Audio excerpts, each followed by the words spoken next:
Hello everyone, I'm Dr. Daniel Barth and welcome to another episode of Astronomy for Educators. Today we're going to be taking on not just astronomy and space science standards, but earth science and environmental science as well. We're going to take a look at the question, how many stars are there in the sky? How many can you see? The traditional number for this is 6,000, but that involves pristine dark skies visible to the naked human eye. Most of us don't have pristine dark skies. We live in urban or suburban environments where light pollution affects how much we can see. Light pollution, light that shines at night in inappropriate places where we don't need to see, this affects not just human sleep, but also nocturnal animals, insects. There's all kinds of environmental impacts, not to mention the energy we waste shining up lights into space. It's really quite shocking. One of the ways students can get involved with this is to make a light pollution map. And to do that, we're going to use some simple methods with inexpensive materials. We'll use a can of soup, some scissors, some construction paper, and tape, and we're going to count the stars in the sky. Now you might ask, how can we count all the stars in the sky? The answer is quite simple. It's called statistical sampling. If we take a small section of the sky, what we can see through a rolled up paper tube, and we multiply it out, we know what fraction of the sky we're looking at, then we can find out how many stars we can see from our location.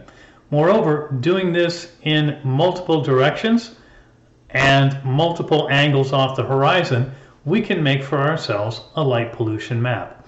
We'll see how in a minute, but let's take a few seconds and see how we use our materials for today. Here we are. We've taken a regular sheet of construction paper, and most commercial construction paper is about 12 by 18 inches, and it makes it very easy to make a 30 centimeter square. And we're going to take our scissors, and we've measured this out, and we're simply going to cut out our 30 centimeter square. Doesn't have to be very perfect. There we go. And now what we're going to do is we're going to use a regular can of soup here, and I'm going to go ahead and take and roll the paper around in it, and I'm going to try to be careful to make it straight, although again, perfection isn't necessary. It just needs to be relatively neat. I'm going to go ahead and tape my paper together. Dark colored paper is preferred here, friends. Light colored paper can actually reflect light down to the observer and interfere with the count of stars. But I've got it taped at the top, middle, and bottom, 1, 2, 3, and then bingo, the can of soup comes out, and we have a sighting tube. Now, we'll show you how this activity works. Now that we have our sighting tube, the entire idea here is that we're going to have our students look through horizontally at the horizon. That's our 0 degree angle. We're going to raise it up 30 degrees, 60 degrees, and finally we'll be looking through straight at 90 degrees.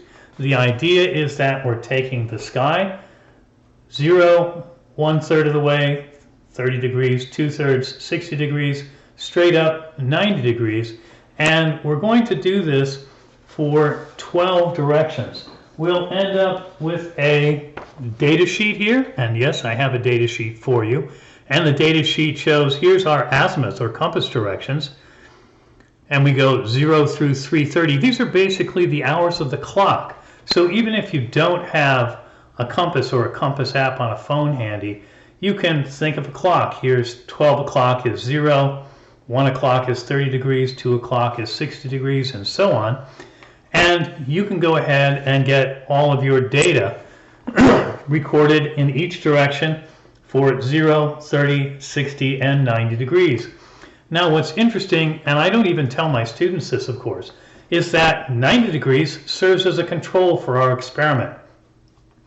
If no matter what direction you're facing, if you point the tube straight up and you're standing in one place and you count, then each of the 90 degree counts should be pretty close to the same. They should agree with each other. This tells us about sampling accuracy and experimental methodology.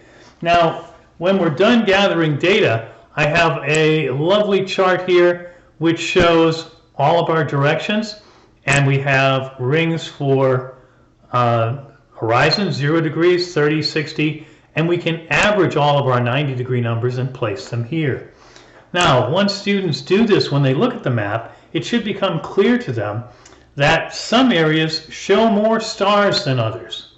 The areas, of course, that show less stars indicate more light pollution, interfering with their ability to see and count stars in the sky. This is a fascinating exercise, and we can use it as a basis later if we're doing outdoor observations for planning. Oh, gee, we want to observe Saturn and Jupiter this summer while they're in the sky at opposition and very bright. Well, obviously we're going to get the best views of these things if we're observing in areas of low light pollution, and our map can tell us this.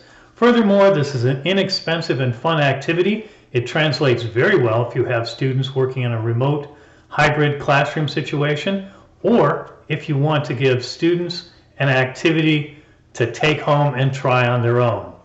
Furthermore, if you're having a back-to-school night coming up, it's always great to have your students show off how smart they are and what fascinating things they've done, and this project with a light pollution map makes a great back-to-school night exhibit.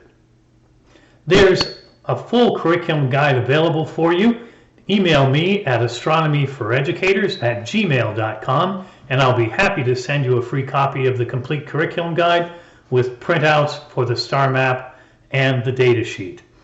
Thank you very much, and I hope you'll like and subscribe to our channel for more updates regularly. Thank you very much.